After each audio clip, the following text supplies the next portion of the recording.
तो पिछले 2 दिन से हम यहीं रुके हुए हैं, जिस्पा में, पद्मा लॉज में, क्योंकि जिंगजिंग बार में मेरी काफ़ी तबीयत ख़राब हो गई थी, तो हमें लगा कि यहाँ रुका जाए। तो फिर आज एक हम साइकिलिस्ट से मिले हम लोग, और उसकी साइकिल और उसका एंथुसियाज्म देख के मुझे लगा कि मैं भी आगे का कर सकती हूँ। तो अब हम सोच रहे हैं कल गाड़ी में पैंग तक जाएंगे और पैंग से फिर आगे की साइकिलिंग करेंगे, क्योंकि अगर हम सपोज़ आज साइकिलिंग कर भी रहे होते तो हम पैंग तक ही पहुँचते। इसलिए कल हम पैंग के आगे हम अपनी साइकिलिंग शुरू करेंगे और देखेंगे कैसा जाता है। ये है पूरा जिस्पा।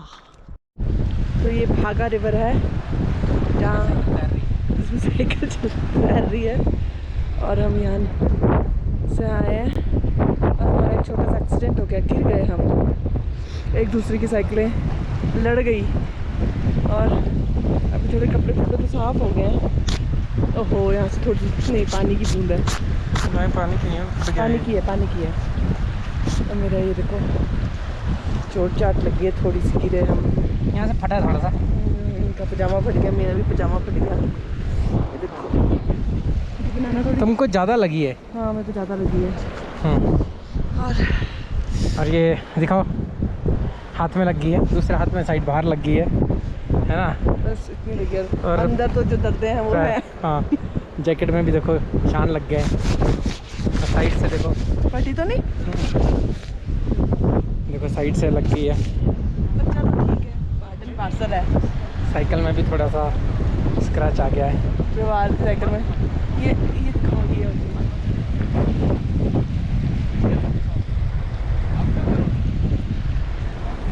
और मेरी साइकिल के कदरदान यही मिले हैं जिस्पा में, जितने भी टूरिंग के बंदे हैं वैसे आंख लगाते हैं कि अरे वाह क्या अभी गिरे हम, आंख लगी हमारी साइकिल को। इतनी रद्दी साइकिलें लेके लोग जा रहे हैं और हमारी साइकिलों को आंख लगाई, इसलिए गिरे हम। बोला सरली साइकिल है यार, अमेरिकन बंदे भी हमारे सरली साइकिल नहीं खरीदते हैं, सोचो है ना।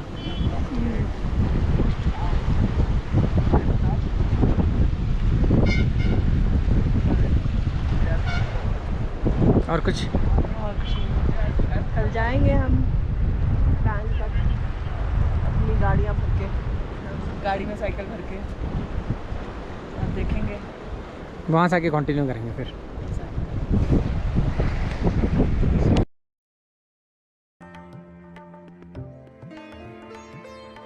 So this is John. Yes.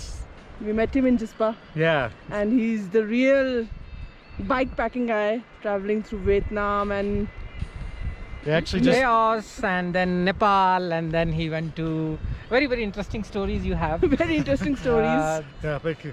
Yeah, they actually just saw me. They just saw the bike, and I guess they Yeah. just knew there Yeah. wasn't even any bags on it. So these people are avid cyclists themselves. They know Yeah. a cyclist when they see one.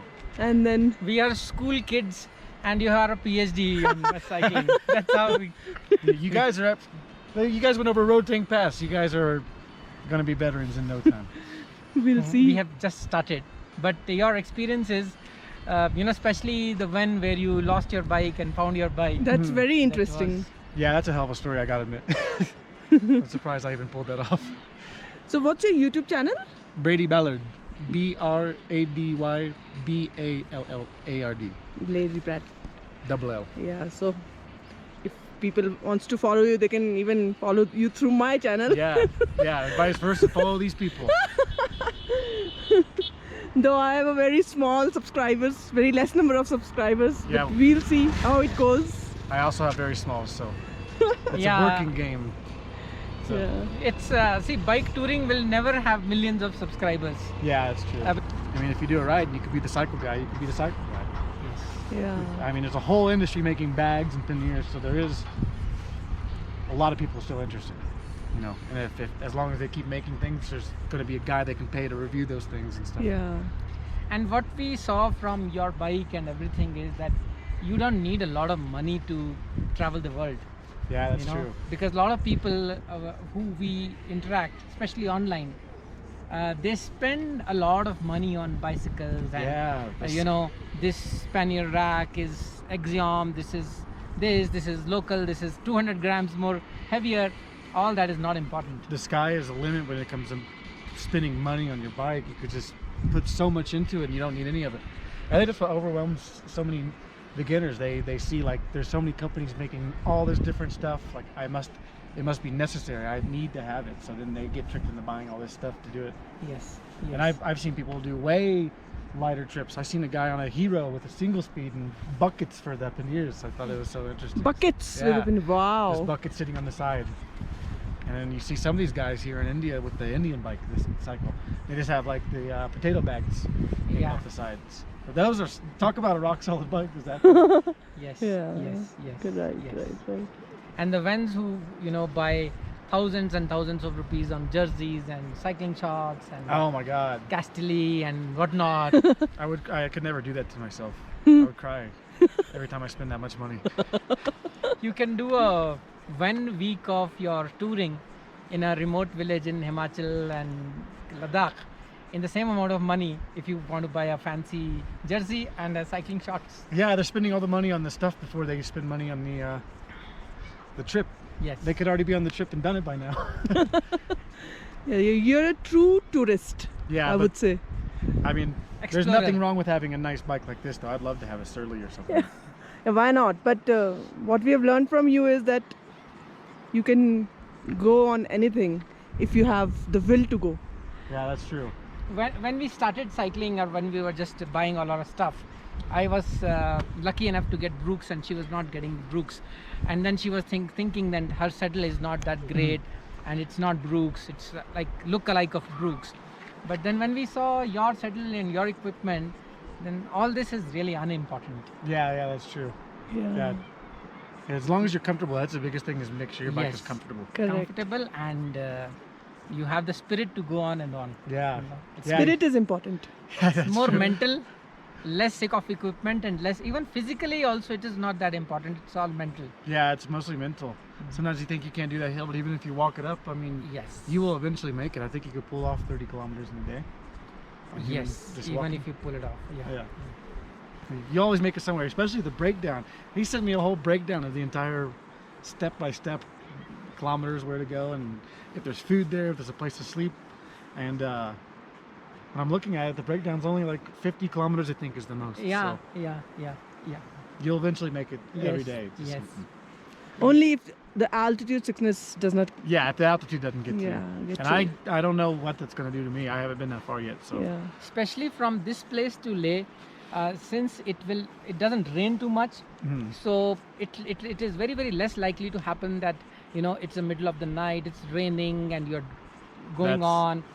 That will never happen. That's so important. Yeah, he says apparently it doesn't rain this side of Leh, or from here to Leh. So that's so nice to know that. Yeah. Because That's I why like it's get desert. so worried about the tarp and how I set it up perfectly, and like, if I just have a tarp, I don't have a tent. Even in a tent, I'd always be like, damn it, it's gonna rain tonight. But yes, after meeting you guys, I feel so much more confident and comfortable in doing it, because you gave me the breakdown. I know that's gonna be safe out there. I know that it's not gonna rain. It's same here as well. We when we came back and you know, the way she was suffering at Baralacha and then we came back, we had also almost given up that okay, we will hitchhike and we will go not on bicycle till Leh. But then when we saw you, we also got some spirit, enthusiasm. Good, Yeah. good. Yeah. It's mutual.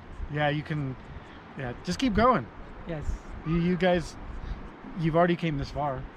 Yeah. That's so far. What is it when you go over Roiting Pass? This is like almost. I think we done 200 kilometers till now, Yeah, which is 50% or 40%. yeah, So we'll do the remaining. Yeah. Rohtang was extremely difficult. We did that. yeah. You did. That's what I'm saying. I went through the tunnel. I cheated. So No, it's not cheating. It's not cheating. yeah, but Experience is important. yeah. In my experience, I was like, do I want to go through the? Maybe I should have though. Maybe I should have, because it looks too beautiful. Now I regret not. And I'm not here just to go to Leh. I'm here to see all the in between. That's what it's all about. Yeah. And how long are you guys gonna be in Leh? 1 week. 1 week. Okay. When you're there, you're gonna stay for a week. We're going to be there next week. Okay. But which place I don't know. Yeah. Yeah. Yeah. I will see you guys in Leh for sure. I'm sure I'll make it by then. Yeah. Yeah. Yeah. Definitely. Leaving from here tomorrow. So that's for Yes. sure. Yeah. Yeah.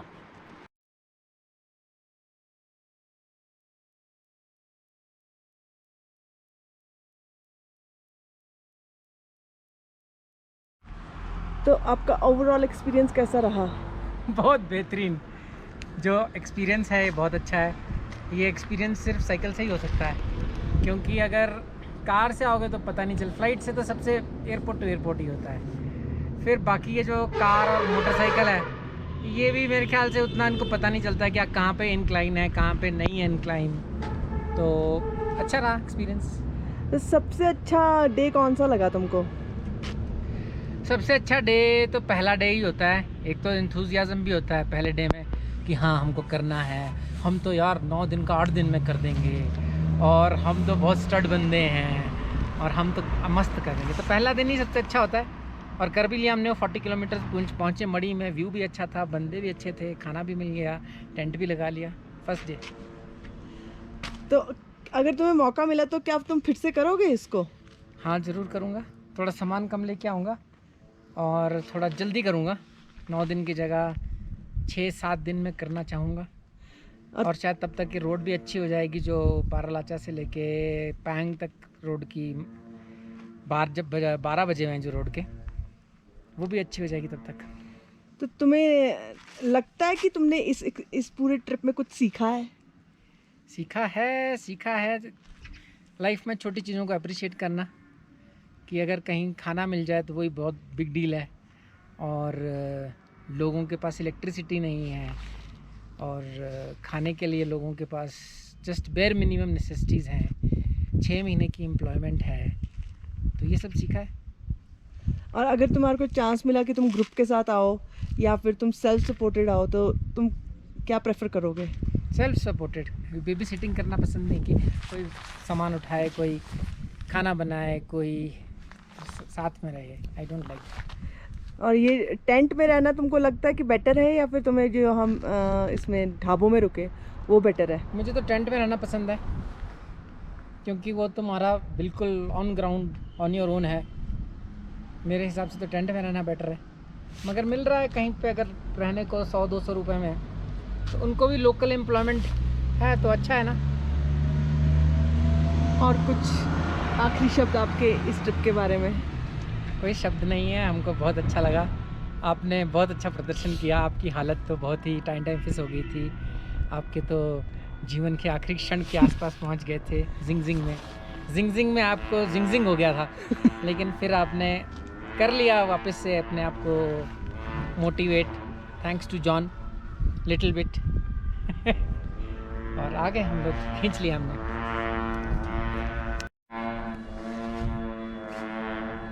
तो विदिशा जी, हमारा आपसे पहला सवाल ये है कि why this trip? ये trip इसलिए करना चाहती हूँ क्योंकि 40 साल के बाद लगता है यार कब मौत आ जाए कुछ नहीं पता, तो कुछ तो एडवेंचरस करो जीवन में। तो that is the only reason कि मुझे लगा कि आउट ऑफ द बॉक्स निकल के और कुछ ऐसे इन ग्राउंड जाएं, लोगों से मिलें। इंडिया में रहते हैं, हमें इंडिया के लोगों के बारे में कुछ पता ही नहीं है, और कुछ अपनी कैपेबिलिटीज़ को जाने। That is the only reason. तो if adventure and travel is the only reason, then why on bike? Why not on motor bike? Why not on some other means of transport? क्योंकि cycle में you go very slow. Maybe जैसे first day second day तो हमारी 5 kilometres per hour की speed थी, तो तुम अपने आसपास की चीज़ों को इतना ज़्यादा अप्रिशिएट करते हो, एक एक चीज़ को इतना बारीकी से देखते हो, जो कि बाइक में और कार में इट इज़ नॉट पॉसिबल। तुम इतना फास्ट निकल जाते हो कि तुम रियलाइज़ भी नहीं करते हो वहाँ पे क्या है। अभी मैंने एक एक पहाड़ को नोटिस किया, एक एक टोपोग्राफी चेंज को नोटिस किया, एक एक छिपकली को नोटिस किया। इससे बेटर और क्या हो सकता है? तो इस लॉजिक से अगर आप वॉकिंग करते 500 किलोमीटर तो और अच्छा होता। वो भी मैं करना चाहती हूँ। That is also one of my aspirations to walk all the way from Manali to Ladakh, पर सिंस टाइम कंस्ट्रेंट है तो I am not able to do that, but that is also one of my wish list. और ये पूरा trip से learnings क्या है तुम्हारी? What are your learnings? Learnings ये हैं कि ज़्यादा एस्पिरेशनल नहीं होना चाहिए। ये जो लोग मिले हमारे को, कोई एस्पिरेशन नहीं है उनके पास, और उनकी हंसी कितनी सच्ची हंसी है उन लोगों की, उनका बात करने का ढंग कितना अच्छा है, कितने हेल्पफुल लोग हैं। दे हैव नथिंग, कोई मीन्स नहीं है उनका रहने का, 6 महीने कमाते हैं, 6 महीने घर में रहते हैं, but on top of that they are so helpful कि आउट ऑफ द वे जाके तुम्हारी हेल्प करते हैं। And they are so happy and satisfied with what they have, and एक दूसरे से इतना ज़्यादा मिलजुल के रहते हैं। तो मैं भी वैसा ही रहना चाहूँगी अगर चांस मिला तो। हम लोग शहरों में बहुत ही अपने में रहते हैं, बिल्कुल ही एक दूसरे से बात भी नहीं करते हैं, पूरा दिन काम किया, शाम को थोड़ा बहुत वॉक किया, और that's it, that's the end of the day. I don't think so that is life. यहाँ पे मुझे ट्रू एसेंस दिखा लाइफ का। तो what is it that you are taking away from this trip, which you will imbibe and keep with you and inculcate in your day-to-day life when you reach Pune or wherever? खैर अभी उस aspect में तो मैंने सोचा नहीं है कुछ, लेकिन एक तो love for animals and appreciation for वो डॉग्स। तो है, जैसे कि एक डॉग हमारे साथ जिस्पा से चला था, और हमारे साथ जिंग बार तक चला था।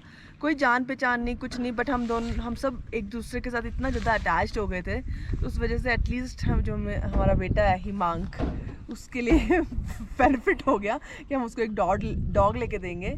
लेकिन ऐसे ऑन द होल अभी मैंने इस ट्रिप के बारे में बैठ के इतना सोचा नहीं है, लेकिन हाँ ये ज़रूर है कि मैं ऐसा ट्रिप बार बार करना चाहूँगी, क्योंकि जैसे मैं लोगों से मिली ऑन ग्राउंड, वो मुझे बहुत अच्छा लगा।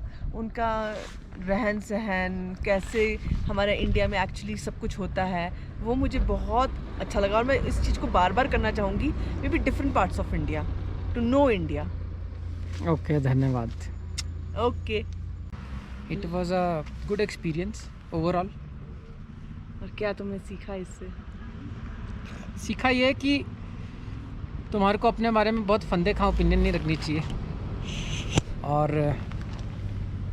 When you reach to some places जहाँ पे ऑक्सीजन भी कम है, ऑल्टीट्यूड भी ज़्यादा है, और तुम्हारे पास 20, 25, 30 किलो का सामान भी है, तो यू गेट टू नो कि भैया तुम भी कोई बहुत स्टड नहीं हो, और you also can let go, और तुम्हारे को भी ऐसा लग सकता है कि मरने दो, जाने दो, कुछ और करते हैं, कुछ और निकलो यहाँ से। दूसरा मुझे लगता है कि इंटरनेट में ना ट्रू इन्फॉर्मेशन नहीं मिलती है। इंटरनेट में सब अपने आप को फंदे खा ही दिखाते हैं, और पता नहीं चलता है कि एक्चुअली है कैसा ये ट्रेन। सारी हमने बहुत वीडियोस देखे यहाँ आने से पहले, किसी में भी अनसक्सेसफुल नहीं था, कोई भी अटेम्प्ट अनसक्सेसफुल नहीं, कि कहीं पे किसी को प्रॉब्लम हुई हो, उसको वापस जाना पड़ा हो, या फिर उसको 1-2 दिन का ब्रेक लेना पड़ा हो, कहीं पे भी ऐसा नहीं था, सब ऐसे हैप्पी सिनेरियोज थे। तो वो भी एक डिसएडवांटेज है इंटरनेट का, मुझे ये लगता नहीं। है। और दूसरा ये भी हो सकता है ना कि आज अभी अगस्त 21 में तो 150 किलोमीटर की तो रोड ही टूटी हुई है, हाँ, जिसमें 70-80 किलोमीटर की तो रोड ऐसी है कि जस्ट पीस ऑफ मड है वो, और उसके ऊपर से जब गाड़ियाँ चलती हैं तो मतलब इंचेस ऑफ स्मोक आता है। वो स्मोक भी वो मिट्टी का स्मोक है, मिट्टी का स्मोक कि है, तुम देख ना पाओ किसी को। हाँ, मतलब घुटने तक तो मिट्टी है वहाँ हाँ, पे। और तुम इनहेल करोगे तो उसको वैसे बीमार हो जाओगे, वैसे। कोरोना तो बाद में तुम्हारे को पकड़ेगा। तो हो सकता है कि हमारा टाइमिंग के बाद भी ये road conditions were extremely bad for at least 150 kilometres. तो वो हमने बिल्कुल भी एक्सपेक्ट नहीं किया था, और उसकी वजह से भी हमारे को काफ़ी प्रॉब्लम्स हुई। तो मे बी हम ये इन्फॉर्मेशन इंटरनेट में डालेंगे, और मे बी हो सकता है कि वहाँ पे जाके जब और लोग आए तो रोड ठीक हो जाए, और लोग बोले हाँ 4 लेन वगैरह हो जाए तो वो अच्छा है। और वो बोल रहे हैं जैसे कि टनल्स आ रही हैं, और तो जैसे रोहतांग की टनल है वैसी बारालाचा की टनल आएगी, और नाकिला की टनल आएगी, तो टनल टू टनल होगा तो फिर तो बहुत ईजी हो जाएगा। हाँ, है ना। तो और मेरे ख्याल से ये रोहतांग की टनल लेना कोई बुरी बात नहीं है, हमने तो नहीं ली, लेकिन अगर कोई ले लेना हाँ, तो उससे ऐसा नहीं है कि उसकी हीरोनेस कम हो जाएगी, है ना, या उसकी ट्रिप की वर्दीनेस ख़त्म हो जाएगी। मेरे हिसाब से तो कोई बुराई नहीं है। मेरे ख्याल से अगर मुझे दोबारा करना होगा ये, तो मैं तो टनल से ही करूँगी, बिकॉज ब्यूटी में कोई कमी नहीं होती है कहीं पे भी। इतना डिफरेंट, इतना सुंदर लैंडस्केप है थ्रू आउट द रास्ता, और एक रोहतांग करके ऐसा नहीं है कि तुमने कुछ बहुत एक्सेप्शनल ब्यूटी कहीं पे देख ली। वो थ्रू आउट द रास्ता ही तुमको दिखती है वो ब्यूटी, तो हम्म। स्किप किया जा सकता है रोहतांग। रोहतांग के अंदर से आ जाओ। Sissu is as beautiful as Marhi and it is great. और अब लद्दाख पहुंच के कैसा लग रहा है? लद्दाख का आउटस्कर्ट्स है, आउटस्कर्ट्स आर ग्रेट। थोड़े यहाँ पे घर मैंने देखे थोड़े अजीब से हैं, जैसे इस साइड का जो ये घर दिख रहा है तुमको, ये होटल वाला, मुड़ के दिखाते हैं। मुझे ये समझ नहीं आता कि इसकी उसको स्ट्रेंथ कैसे मिलती है। ये जो ऊपर का छत है ना, ये छत क्या लकड़ी से सपोर्टेड है क्या सारा, या ये लकड़ी के अंदर से कुछ स्टील का रीइंफोर्स्ड है? क्योंकि अगर आप देखोगे ना तो इसका छत is all in the air, but it is very beautiful because it is all wood structure and it is not just this house, every house, वो एवरी देखो लाल हाउस, वाला घर देखो, सब वैसे ही है। तो इसमें इनके पास लेंटर को उन्होंने सपोर्ट कहाँ से दिया, यही मेरे को थोड़ा सा समझना पड़ेगा किसी से तो अभी तो सो फार सो गुड। 20 किलोमीटर बचा है, उसको भी ख़त्म करते हैं। चलो देन, ओके।